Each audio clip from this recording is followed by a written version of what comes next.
कहानी का main character एक लड़की है। वो एक ऐसी लड़की है जो समंदर से बहुत इतना प्यार करती है कि वो अपनी सारी जिंदगी समंदर में रहकर यानी सेलिंग करके गुजारना चाहती। उसका नाम था टैमी ऑल्टर, जिसे टैमी भी कहते हैं, और उसका ताल्लुक कैलिफोर्निया से था। वो अपनी जिंदगी को सेलिंग करते हुए एक बेहतर तरीके से और एक खुशगवार तरीके से गुजारना चाहती। टैमी ने अपनी स्टडी ग्रेजुएशन तक कंप्लीट करने के बाद सेलिंग ज्वाइन कर और अपना सफर वो कश्ती के जरिए तय करते हुए ताहिती आ गई, जो कि एक खास जगह का नाम था। ताहिती एक ऐसी जगह का नाम था जो कि एक बहुत खूबसूरत आइलैंड था। उसकी मुलाकात एक लड़के से होती है जिसका नाम रिचर्ड था। वो भी काफी अरसे से ताहिती में ही रह रहा था। वो बिल्कुल टैमी की तरह ही था, यानी वो भी समंदर से प्यार करता था और वो अपनी सारी जिंदगी ताहिती में गुजारना चाहता। उसके पास अपनी जाती बोट जो सेलिंग में इस्तेमाल करता था। वो दोनों एक दूसरे को समझने लगते हैं और एक दूसरे को पसंद करते हैं। रिचर्ड ने बहुत सारी कश्तियाँ अपने हाथों से बनाई था। टैमी ये सब देखकर काफी मुतासिर होती है और वो उससे सारी बातें पूछती है जब वो समंदर में होता है। रिचर्ड यहाँ पर बहुत पुराना था, मतलब वो काफी अरसे से यहाँ पर रिहाइश पसीर था। टैमी को वो जगह बहुत पसंद आती है और वो सारी जगह को देखना चाहती है। रिचर्ड टैमी को समझाता है कि जैसा उसको नजर आ रहा है वैसा कुछ भी नहीं है। वो जैसा सोच रही है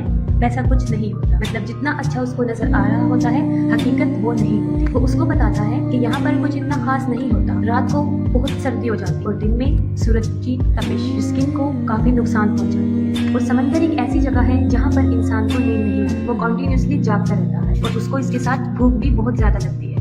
और अगर अकेला शख्स समंदर में रह जाए तो उसको ह्यूसिनेशन महसूस होने लगता है, मतलब जो कुछ होता नहीं वो इंसान को नजर आता है। रिचर्ड ये सब कुछ इसलिए बता रहा था क्योंकि वो अब इसका तजुर्बा हासिल कर चुका था। इन सब बातों से दो चार हो चुका था, मतलब वो इन सब को झेल चुका था। वो बताता है कि यहाँ पे सबसे खूबसूरत चीज जो मुझे नजर आई है वो शाम को सूरज का डूबना होता है। कि जब शाम को सूरज डूब रहा होता है तो वो मंजर देखने के काबिल होता है, बहुत खूबसूरत होता है। वो कहता है ये ऐसे जज्बात और फीलिंग्स है जो इंसान अपनी जुबान से बयान नहीं कर सकता। फिर हम देखते हैं कि उन्हें एक दूसरे से मोहब्बत होती है और 6 माह तक वो दोनों एक दूसरे के साथ एक ही बोट में रहते। उनकी जिंदगी के दिन ऐसे ही गुजर रहे होते। फिर हम देखते हैं कि कुछ अरसे बाद रिचर्ड के कुछ पुराने दोस्त जिसका नाम पीटर और उसकी वाइफ क्रिस्टीन उससे मिलते हैं। वो लोग भी कैलिफोर्निया से यहाँ पर आए थे। उनकी अपनी जाती बोट थी जो कि बहुत खूबसूरत थी। उन लोगों को यहाँ से इमरजेंसी जाना होता। वो रिचर्ड को कहते हैं कि हम तो यहाँ से जा रहे हैं, क्या तुम हमारी बोट को कैलिफोर्निया तक ले जा सकते हो? उसके बदले में उसको हम पे भी करेंगे। रिचर्ड को ये डील अच्छी लगती है और वो इसके लिए मान भी जाता है क्योंकि जाहिर है उसको इसमें प्रॉफिट नजर आ रहा होता है कि इसके बदले में उसको ढेर सारा पैसा मिलता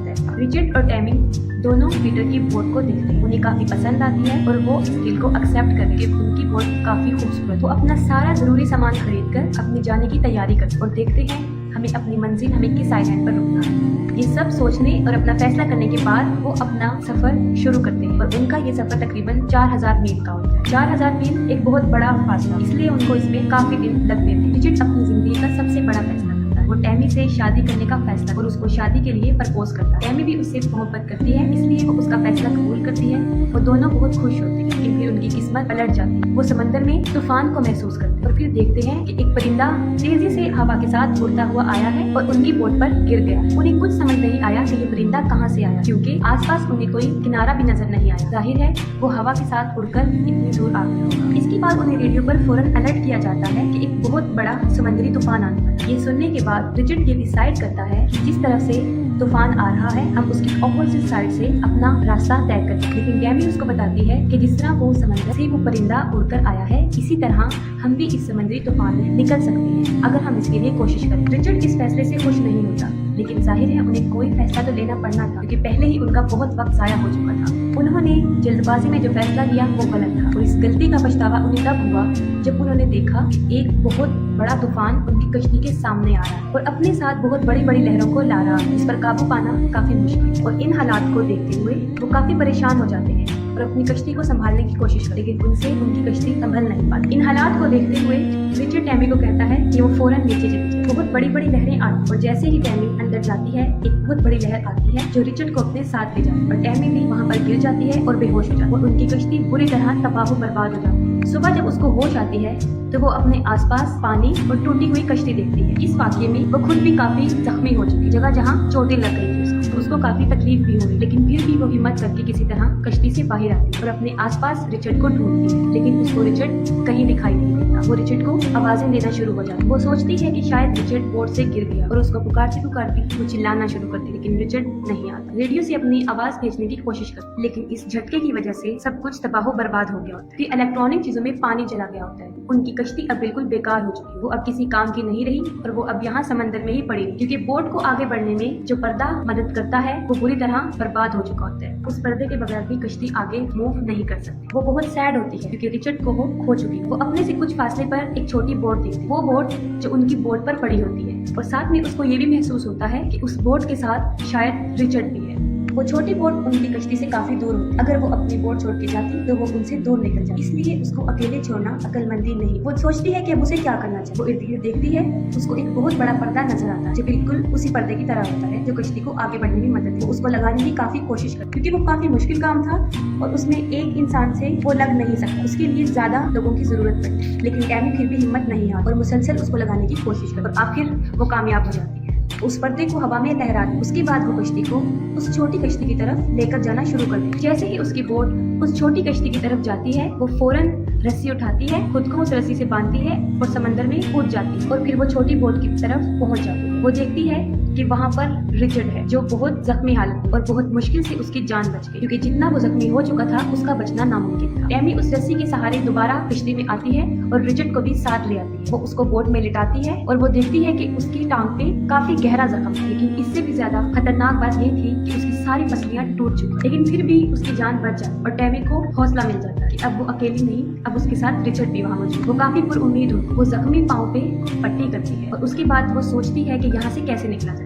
उसके बाद हम देखते हैं कि वो पाइप के जरिए बोट में पानी को बाहर निकालती है और जहाँ से कश्ती टूट चुकी है वहाँ पर टेप के जरिए जोड़ती है। इसके बाद वो यहाँ से निकलने का रास्ता ढूंढती, वो नक्शे को पढ़ने की कोशिश करती है। ये चीज उसके लिए काफी मुश्किल है, लेकिन वो फिर भी उसको पढ़ती रहती है। इसके दौरान उसे पता चलता है कि वो तकरीबन 25 दिन में सैंटियागो पहुँच सकती है अगर उनकी कश्ती तबाह ना हो। लेकिन वहाँ पे हवाएं और लहरें बहुत तेज थी जो उनको आइलैंड यानी उनकी मंजिल से और दूर लेकर जा रही, जिससे उनको साफ नजर आ रहा था कि दिनों तो क्या, वो तो महीनों में भी अपनी मंजिल की तरफ नहीं रचा। कोई भी उनकी मदद को नहीं आया तो वो सारी जिंदगी के लिए यहाँ फंस सकते हैं और यहाँ से उनका निकलना नामुमकिन हो सकता, क्योंकि जापान तक उन्हें कोई आइलैंड दूर दूर तक नजर नहीं आ रहा था। अपनी कश्ती में मौजूद जितना भी खाना होता है टैमी उन सबको इकट्ठा करती, क्योंकि यकीनन वो उनके पास बहुत थोड़ा रह गया होता है। ज्यादा से ज्यादा 14 या 15 दिन का खाना मौजूद था। यहाँ पर जो उन्हें सबसे ज्यादा मसला पेश आ रहा था वो पानी का था। उनके पास पीने का पानी नहीं था, क्योंकि शायद लहरों के टकराने से उनका वाटर प्रेशर टूट चुका था और पानी आना बंद हो गया था। लेकिन उनके पास थोड़ा बहुत पानी था जिस पर वो अपना गुजारा चला रहे थे। ये हालात, ये दिन उनके ऊपर एक इम्तिहान की तरह गुजर रहे, क्योंकि वो एक ऐसी जगह पर मौजूद थे जहाँ पर न फिशर्स आते हैं और न कोई सियाह, क्योंकि वो किनारे से इतना दूर थे कि आम इंसान उनको सोच भी नहीं सकता। वो ऐसा महसूस करते हैं कि अब वो यहाँ से कभी भी नहीं जाए। वो यहाँ पर गुम हो गए और सच में वो यहाँ पर गुम हो चुके थे। उन्हें अपनी मौत साफ दिखाई दे रही। एक तो वो समंदर में फंस गए थे ऐसी जगह पर जहाँ पर उनका बचना नामुमकिन है, और दूसरा खाने पीने की तरफ उनका खाना भी दिन ब दिन कम होता जा रहा है। और जो सबसे बड़ी प्रॉब्लम ये थी कि टैमी वेजिटेरियन। टैमी बहुत परेशान होती है। इस पर रिचर्ड उसको समझाता है कि हमारे पास खाना कभी भी खत्म नहीं हो सकता अगर तुम समंदर से मछलियाँ पकड़ती, और ऐसा करने पर टैमी साफ इनकार कर देती। लेकिन उसके बाद वो फिर भी कोशिश करती है, लेकिन हर बार नाकाम हो जाती। टैमी को अपनी गलती का एहसास होता है। वो रिचर्ड से माफी मांगती। रिचर्ड तो बेचारा किसी काम के काबिल ही नहीं था कि वो बुरी तरह जख्मी हो चुका था और उसकी हड्डियां भी टूट चुकी थी। बारिश आ जाती, जिस पर टैमी बहुत खुश हो जाती और खुशी से चिल्लाने लगती। तो उनके पास जितने भी बर्तन मौजूद होते हैं वो सबको उन बारिश के पानी से भर लेती है।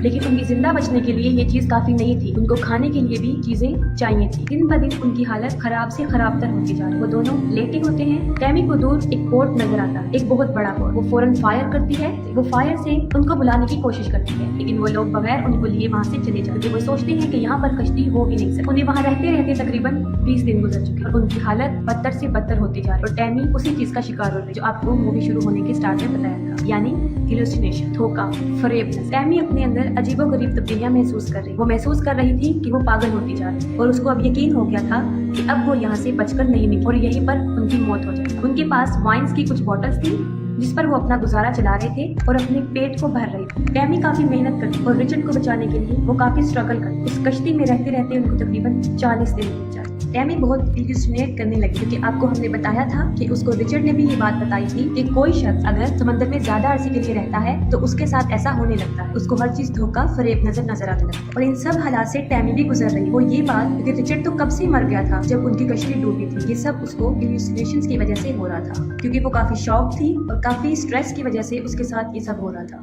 क्योंकि वो इस सदमे से बाहर ही नहीं आ रही थी कि वो रिचर्ड को खो चुकी है। और उसकी ये इल्यूसिनेट इतनी पावरफुल थी कि अब तक वो रिचर्ड को महसूस कर रही थी वो सब किसी की वजह से था।